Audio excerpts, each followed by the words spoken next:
বিশেষ করে আমি শিক্ষার্থী ভাই বোনদের উদ্দেশ্যে, আমাদের ছাত্র বন্ধুদের উদ্দেশ্যে সংক্ষেপে দু চারটি কথা বলতে চাই। সারাদিন সাংগঠনিক এবং দেশ এবং জাতির স্বার্থ সংশ্লিষ্ট জাতীয় বিষয় নিয়ে আসলে দৌড়াদৌড়ি এবং কাজ করার সুবাদে হয়তো ওইভাবে কথা বলা সোশ্যাল প্ল্যাটফর্মে তো সময় হয় না, মূলধারার মিডিয়াতেও দেখা যায় অনেকগুলো টক শোতে টাইম দিয়েও যেতে পারি না, কিংবা অনেক ক্ষেত্রে অ্যাভয়েড করতে হচ্ছে। তারপরে মানুষের সমস্যা, সেটা সংগঠনের না, শুধু সারা দেশের মানুষই তাদের বিভিন্ন দাবি দাওয়া এবং এলাকার সাধারণ মানুষের সমস্যাগুলো নিয়ে অফিসে, আপনারা জানেন যে আমাদের অফিস সবাই চেনে, পুরনো পল্টন আলরাজি কমপ্লেক্সে। তো এই বিষয়গুলো নিয়ে আসলে চেষ্টা করি আমাদের সামর্থ্যের মধ্যে তাদের কথা শোনার এবং শুনে যতটুকু পারি কিছু পদক্ষেপ নেওয়ার।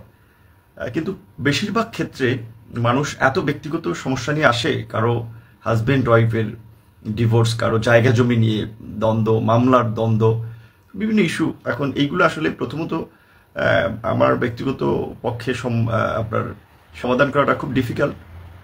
তারপরেও চেষ্টা করে আমাদের নেতৃবৃন্দ, আমি না থাকলে অন্তত অফিসে যারা থাকে সকলের কথা শুনে বিভিন্ন জনের সাথে কথা বলে কিছু করা। তো কারণ হচ্ছে আমরা কেন করছি, কিছু জিনিস আমাদের দায়িত্বের মধ্যে পড়ে না। আবার আমাদের দলের বাইরেও যারা আসে তাদের বিষয়ে আমরা রেসপন্স করার চেষ্টা করি, কারণ আমরা মনে করি যে বর্তমান প্রেক্ষাপটে আমরা শুধু দলের জন্য কাজ করবো, দলীয় নেতাকর্মীদের বিষয়টা দেখবো এমনটা না। এই গণঅভ্যুত্থান পরবর্তী যে নতুন বাংলাদেশ বিনির্মাণে সমগ্র দেশবাসীর যে একটা আকাঙ্ক্ষা তৈরি হয়েছে, এবং যেমনিভাবে এই জুলাই বিপ্লবে রাজনৈতিক দলের পাশাপাশি সাধারণ মানুষ, ছাত্র জনতা একটা পরিবর্তনের আকাঙ্ক্ষা থেকে রাজপথে নেমে এসেছে, তাদের জীবন দিয়েছে, এবং যারা জীবনে জেলে যায় নাই কিংবা রাজপথেও নামে নাই তারাও কিন্তু এই জুলাই বিপ্লবে আপনার অংশ নিয়েছে। কারণ হচ্ছে তারা যখন দেখেছে যে শিক্ষার্থী বন্ধুদের উপরে, আমাদের তরুণদের উপরে এই দানবীয় ফ্যাসিস্ট সরকারের পেটোয়া বাহিনী, ছাত্রলীগ, যুবলীগ এবং পুলিশ নির্বিচারে হামলা করছে, গুলি করে মানুষ মারছে, হেলিকপ্টার থেকে গুলি চালাচ্ছে, এই নির্মম নিষ্ঠুর ঘটনাগুলো আসলে তাদের বিবেককে নাড়া দিয়েছে। তাই তারা শিক্ষার্থীদের পাশে দাঁড়িয়ে শিক্ষার্থীদের অধিকারের পাশাপাশি এই যে ফ্যাসিবাদ পতনের যে এক দফার আন্দোলন, সেখানে তারা সামিল হয়েছিল, এবং এখানে নেতৃত্ব থেকে শুরু করে এই আন্দোলন সংগঠিত করার ক্ষেত্রে বড় ভূমিকাটা রেখেছে আমাদের ছাত্র বন্ধুরা, আমাদের সহকর্মীরা, আমাদের ভাই বন্ধুরা। কারণ আপনারা জানেন যে 2018 সালের ঐতিহাসিক কোটা সংস্কার আন্দোলন, যেটা আমরা 2018 সালে শুরু করেছিলাম, সেই আন্দোলনেরই একটা এক্সটেনশন এই 2024 সালের কোটা সংস্কার আন্দোলন এবং রাষ্ট্র সংস্কার আন্দোলন। 2018 সালের পরে আপনারা দেখছেন একই বছর নিরাপদ সড়ক আন্দোলন তৈরি হয়েছিল, এবং সেই সময় কলেজ পড়ুয়া, স্কুলের শিক্ষার্থীরা এবং বিশ্ববিদ্যালয়ের শিক্ষার্থীরাও যারা সে সময় আন্দোলন সংগ্রাম করেছে, বিপ্লব এবং বিদ্রোহের সূচনা করেছিল। এই 1.5 দশকের ফ্যাসিবাদ তথা গত 3 দশকের মধ্যে 24-এর পূর্বে 18 সালের ছাত্র আন্দোলনই ছিল সর্ববৃহৎ একটি ছাত্র আন্দোলন, যেটা সমগ্র দেশের ছাত্রদেরকে একটু নাড়া দিয়েছিল। এবং সেই কোটা সংস্কার আন্দোলন 2018 সালের আন্দোলনে যেটি আংশিক আপনার আমাদের দাবি আদায় হয়েছিল, সেটি যখন আবার কেড়ে নেওয়ার চেষ্টা করা হচ্ছিল, অর্থাৎ সরকারি চাকরিতে সেই কোটা ব্যবস্থা ফিরিয়ে আনার একটা অপচেষ্টা, সেটাকে কেন্দ্র করেই কিন্তু জুন থেকে আন্দোলন এবং শেষ পর্যন্ত এই জুলাই বিপ্লব সফল হয়। তো এই আন্দোলনে যেটা আমরা বলছিলাম, স্কুল কলেজ সারা দেশের তরুণরা একটা বড় ব্যাপক ভূমিকা রেখেছে, এবং 100 ডেজ ওভার হয়েছে আমাদের এই বিপ্লবের কিংবা এই গণঅভ্যুত্থান পরবর্তী নতুন বাংলাদেশের। এখন রাজনৈতিক দলগুলো নির্বাচনের জন্য চাপ দিচ্ছে, রাজনৈতিক দলের সংশ্লিষ্টতার বাইরে থেকে বিভিন্ন নাগরিক সমাজ, ছাত্র জনতা এবং তরুণরা বলছে যে আমরা রাষ্ট্রের একটা যৌক্তিক সংস্কার চাই। রাজনৈতিক দলগুলো শুধুমাত্র ক্ষমতার জন্য কিংবা নির্বাচনের জন্যই এই গণঅভ্যুত্থান হয়নি, আগে সংস্কার হবে, এই দানবীয় রাষ্ট্র কাঠামোর পরিবর্তন হয়ে এটা একটা মানবীয় রাষ্ট্রে পরিণত হবে, একটা মানবিক রাষ্ট্রে পরিণত হবে। সংবিধানের সংস্কার, জবাবদিহিতামূলক শাসন ব্যবস্থা, প্রশাসনিক সংস্কার এবং রাজনীতির সংস্কার, রাষ্ট্র সংস্কারের পাশাপাশি অবশ্যই রাজনীতিরও সংস্কার লাগবে, রাজনীতিবিদদের মানসিকতার সংস্কার লাগবে, এবং একটা নতুন রাজনৈতিক বন্দোবস্ত দরকার, একটা নতুন রাজনীতি দরকার, নতুন নেতৃত্ব দরকার, বিশেষ করে তরুণদের নেতৃত্ব। আমরা মনে করি যে বিপ্লবী বিদ্রোহী তরুণরা নিজের জীবন এবং প্রাণকে তুচ্ছ করে এই বিপ্লবে অংশ নিয়েছিল, ঝাঁপিয়ে পড়েছিল, তাদেরকে আগামীর নতুন বাংলাদেশ বিনির্মাণে সক্রিয় ভূমিকা পালন করা লাগবে, এবং আগামী সংসদ তথা জাতীয় এবং স্থানীয় নির্বাচনের সকল পর্যায়ে তাদের বড় একটা অংশের প্রতিনিধিত্ব থাকবে, এইটা আমরা বিশ্বাস করি এবং এটাকে আমরা প্রতিষ্ঠিত করতে চাই। যার ফলে আমরা বলছি যে তরুণদের রাজনীতিতে এগিয়ে আসতে হবে। দীর্ঘদিন ধরে পরিবেশ পরিস্থিতির কারণে আমাদের তরুণরা রাজনীতি বিমুখ ছিল, মেধাবী তরুণরা রাজনীতিতে উপেক্ষিত ছিল। কাজে আজকের এই নয়া রাজনৈতিক উদ্যোগ তরুণদের জন্য আশা করি একটা সুযোগ তৈরি করবে। কিন্তু আমি গত কয়েকদিনের কিছু কর্মকাণ্ডে খুবই উদ্বিগ্ন হচ্ছি এবং খুব আশ্চর্যান্বিত হচ্ছি যে আমাদের যে সমস্ত তরুণ ভাই বন্ধুরা যারা এইভাবে একটা ফ্যাসিবাদের বিরুদ্ধে, দানবী ব্যবস্থার বিরুদ্ধে লড়াই করলো, তারা কেন এখন নিজেরা সংঘর্ষে জড়িয়ে যাচ্ছে। এক কলেজের শিক্ষার্থীরা অন্য কলেজের শিক্ষার্থীদের রক্ত ঝরাচ্ছে, হামলা করছে এবং একটা সংঘর্ষে লিপ্ত হচ্ছে। আপনারা কিছুদিন আগে লক্ষ্য করেছিলেন যে ঢাকা কলেজ এবং সিটি কলেজের শিক্ষার্থীদের মধ্যে একটা কি বলবো, একটা ব্যাপক সংঘর্ষ। ঢাকা কলেজ এই আন্দোলন সংগ্রামে কি গুরুত্বপূর্ণ ভূমিকা রেখেছে এটা আমরা সবাই জানি, যে ঢাকা কলেজের নাজমুল রাকিবরা এবং সাধারণ শিক্ষার্থীরাও যে ভূমিকা রেখেছে ঢাকার মধ্যে, বিশেষ করে ঢাকা কলেজ না, শুধু ঢাকার 7 কলেজ, অন্যান্য কলেজগুলো এবং সিটি কলেজও গুরুত্বপূর্ণ ভূমিকা রেখেছে। সেখানে কেন ঢাকা কলেজ এবং সিটি কলেজের শিক্ষার্থীদের মধ্যে এই সংঘাত শুরু হবে কিংবা এই সংকট তৈরি হবে? এই সংঘাতগুলো কোথা থেকে আসে, কিভাবে শুরু হয়, কিভাবে সূত্রপাত ঘটে? যে এখানে শিক্ষার্থীরা হয়তো একটা তুচ্ছ ঘটনাকে কেন্দ্র করে কারো উপরে হামলা হয়েছে, কারোর সাথে কারো তর্কাতর্কি হচ্ছে, সেটাকে কেন্দ্র করে তারা দুই কলেজের শিক্ষার্থীরা আপনারা একেবারে সংঘবদ্ধ হয়ে একটা সংঘর্ষে রূপ দিচ্ছে। কিন্তু আসল ঘটনাটা কি ঘটছে? এই ঘটনার সূত্রপাতগুলো কোথায়? এই ঘটনা আসলেই আপনার কোনো যৌক্তিকতা আছে কিনা? হ্যাঁ, দু একজনের সাথে দু একজনের একটা সমস্যা থাকতে পারে, তর্ক বিতর্ক হতে পারে, কিংবা কোনো ক্ষেত্রে দু একজনের সাথে দু একজনের যদি মারামারি হয়, সেটা আলাপ আলোচনার মাধ্যমে দু কলেজের কর্তৃপক্ষ আছে তাদের সাথে আলাপ করেও সেটা একটা সমাধানে পৌঁছানো যায়, একটা ব্যবস্থার দিকে যাওয়া যায়। কিন্তু সেটাকে কেন্দ্র করে কলেজ কেন জেনারেল শিক্ষার্থীরা এইভাবে একটা সংঘর্ষে জড়িয়ে যাবে? ঢাকা কলেজ সিটি কলেজের শিক্ষার্থীদের এই সংঘর্ষ বা সমস্যার রেশ কাটতে না কাটতে আমরা আজকে যে ঘটনাগুলো দেখলাম, বিশেষ করে পুরান ঢাকার ঐতিহ্যবাহী যে সোহরাওয়ার্দী কলেজ, কবি নজরুল কলেজের সাথে ঢাকার বেশ কয়েকটি কলেজের ইন্টারমিডিয়েট পড়ুয়া শিক্ষার্থীদের, মাহমুদ মোল্লা কলেজ থেকে শুরু করে কয়েকটি কলেজের শিক্ষার্থীদের সংঘর্ষ। এখন একই ঘটনা, যে দু একজনের কোনো বিষয়কে কেন্দ্র করে এইভাবে এত বড় পরিসরে শিক্ষার্থীদের মধ্যে সংঘর্ষ। যেই শিক্ষার্থীরা দেশকে বাঁচাতে, দেশের মানুষের অধিকার প্রতিষ্ঠায়, ইভেন বলা চলে অনেক ক্ষেত্রে গ্রাজুয়েশন লেভেলের ছাত্রদের দাবি ছিল এই কোটার যৌক্তিক সংস্কার, সেটা করতে গিয়ে তারা নিগৃহীত, নিষ্পেষিত, লাঞ্ছিত হয়েছে। সেখানে আপনার ইন্টারমিডিয়েটের কলেজের স্কুলের শিক্ষার্থীরাও ব্যাপক পরিমাণে আপনার প্রতিবাদ করেছে এবং প্রতিবাদে সামিল হয়েছে। তাহলে সেই শিক্ষার্থীরা কেন এখন নিজেরা এই কারণের বিরুদ্ধে আপনার জড়িয়ে যাচ্ছে? এটা অত্যন্ত দুঃখজনক এবং উদ্বেগের। আমরা সকল শিক্ষার্থী ভাই বন্ধুদেরকে অনুরোধ করব ধৈর্য ধরার এবং এত অসহিষ্ণু না হওয়ার। শিক্ষার্থীদের আন্দোলনের পাশাপাশি আমরা আরও কিছু ঘটনাগুলো দেখেছি, বিশেষ করে এই কথাটি বলাও সেন্সিটিভ, কারণ অনেক মানুষ বুঝে কিংবা না বুঝে নানান ধরনের রিয়্যাক্ট করে।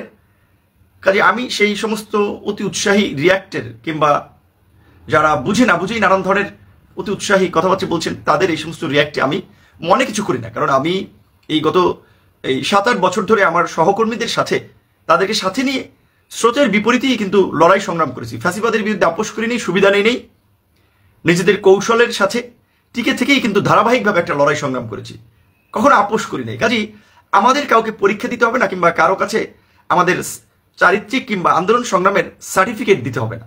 সেই সার্টিফিকেট ইতিমধ্যে দেশের জনতা আমাদের সার্টিফিকেট পেয়েছে কর্মের মাধ্যমে। এখন অনেক মানুষ দেখা যায় আমার কোনো একটা কথা তাদের বিপরীতে যেতে পারে, কোনো কথার সাথে তাদের মিল নাও হতে পারে, সেটাকে কেন্দ্র করে কেউ কিছু বললে এটা নিয়ে আমরা মোটেও বিচলিত নই। পরিষ্কারভাবেই আমরা তারুণ্যের নতুন ধারার একটা রাজনীতি প্রতিষ্ঠায় গণ অধিকার পরিষদকে নিয়ে কাজ করছি এবং বাংলাদেশের রাজনীতিতে একটা গুণগত পরিবর্তন করতে চাই, তরুণদের ক্ষমতায়ন করতে চাই। এবং আমাদের যেহেতু একটা রাজনৈতিক দল, একটা ছাত্র কিংবা যুব কিংবা শ্রমিকদের একটা গোষ্ঠীগত আন্দোলন, যেটা শুধুমাত্র ওই সম্প্রদায় বা কমিউনিটির দাবি দেওয়া রিলেটেড আন্দোলন কিংবা পপুলার দাবি নিয়ে আমরা আন্দোলন করবো যেটাতে মানুষ তালি দেবে, বাহাবা দিবে, একটা রাজনৈতিক দল এই সস্তা জনপ্রিয়তা বা সস্তা সেন্টিমেন্টকে ধারণ করে সবসময় কাজ করতে পারে না। তাদের দেশ বিদেশের নানামুখী বাস্তবতা মাথায় রেখেই তাদের রাজনৈতিক দলের পলিসি কর্মপদ্ধতি নিতে হয়। সেটা কখনো মানুষের পক্ষে যাবে, কখনো বিপক্ষে যাবে। কাজেই সেটা নিয়ে কে কি বললো এগুলো হিসাব করে রাজনৈতিক দলগুলো সাধারণত তাদের পলিসি নির্ধারণ করতে পারে বা কাজ করতে পারে না।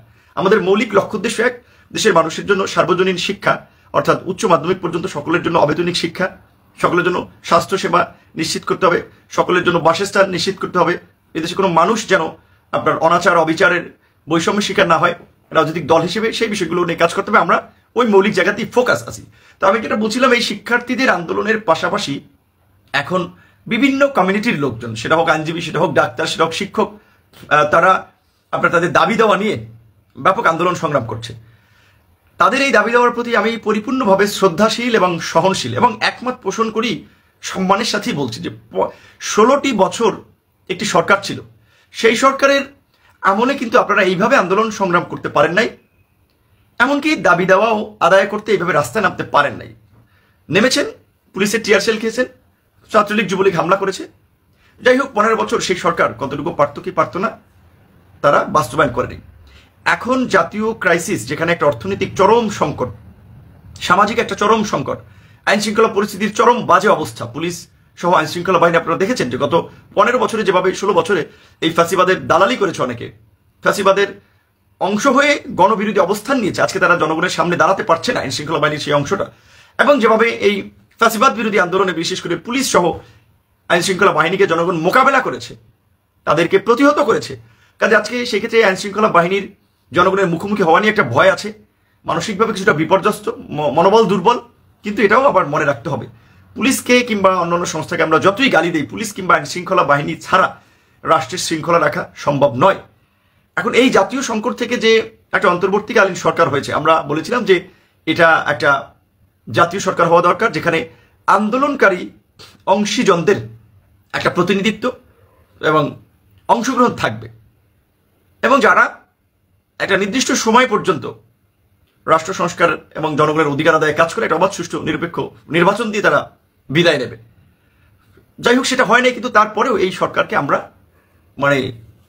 সমর্থন না করে পারি না। কারণ এই অন্তর্বর্তীকালীন সরকার কিংবা এই গণঅভ্যুত্থান হয়েছে বাংলাদেশের 53 বছরের মধ্যে একটি বার, এবং এই আমরা রাষ্ট্র সংস্কারের যে অপার সুযোগ এবং সম্ভাবনা তৈরি হয়েছে, সেটাকে কোনোভাবে আমরা হেলায় ফেলায় ঠেলে দিতে পারি না। যার জন্য আমরা বলছি এই সরকারের বিভিন্ন ইস্যুতে আমাদের দ্বিমত থাকবে, সমালোচনা থাকবে, কিন্তু এই সরকারকে চাপে রেখে হলেও সেই সমাধানগুলো আমাদের করতে হবে। এখন যারা বিভিন্ন দাবি দেওয়া নিয়ে রাজপথে আসছেন, দাবি দেওয়া জানাচ্ছেন, তাদেরকেও তো কিছুদিন সময় দেওয়া দরকার। একটা সরকার সেটেল ডাউন হতে, পরিস্থিতি বুঝতেই তো তাদের একটা সময় দরকার, অন্তত 6টি মাস সময় দরকার। তো কাজে এই যে যারা খুব অসহিষ্ণু হয়ে রাস্তাঘাটে আন্দোলন করছেন, রাস্তাঘাট বন্ধ করছেন, সাধারণ মানুষ জিম্মি হচ্ছে, রাস্তাঘাটে চলাফেরা করতে পারছে না। এমনিতেই একটা দীর্ঘ আন্দোলন সংগ্রামের ফলে ব্যবসা বাণিজ্য, দেশের অর্থনীতিতে একটা বড় ধরনের ক্ষতি হয়েছে, যার ফলে স্বাভাবিকভাবেই অর্থনৈতিক ক্ষতির ফলে দেশে আপনার রাষ্ট্রে আর্থিক ক্রাইসিস তৈরি হবে, বেকারত্ব বাড়বে, কর্মসংস্থানের অভাব তৈরি হবে, এবং সেটা সামগ্রিকভাবেই রাষ্ট্র ব্যবস্থাকে প্রভাবিত করবে। কাজে এখন দেশকে সঠিক ট্র্যাকে তোলার জন্য, স্থিতিশীল করার জন্য আমাদের এই মুহূর্তে অন্তত আগামী 6 মাস আন্দোলন সংগ্রামের বাইরে থেকে দাবি দেওয়া আমরা জানাতে পারি, সভা, সেমিনার, বিভিন্ন ধরনের বক্তব্যের মাধ্যমে সেটা আমরা জানাতে পারি, সেটা আমরা জানাবো। আমরা বলছি না যে কেউ আন্দোলন করবে না বা দাবি দেওয়া জানাবে না, কিন্তু একটু সময় দেওয়া দরকার সরকারকে।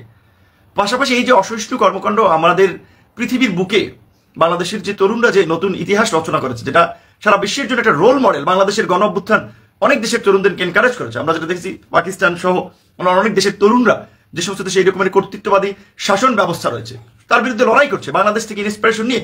এবং বাংলাদেশের এই তরুণদের ছাত্র আন্দোলন, এই গণ আন্দোলন ইতিহাস গবেষণা একটা বিষয়বস্তু হচ্ছে, সেখানে এই বিপ্লবী তরুণরা, এই প্রোগ্রেসিভ তরুণরা কেন এত অসহিষ্ণু হচ্ছে, কেন এই বিরুদ্ধে লেগে যাচ্ছে, হাসপাতাল ভাঙচুর করছে, কলেজ ভাঙচুর করছে, এবং আন্দোলনের নামে আরো অন্যান্য শ্রেণী পেশার মানুষ অনেকে রাস্তাঘাট অবরোধ করছেন, মিল ফ্যাক্টরি ভাঙচুর করছেন, শ্রমিকদের।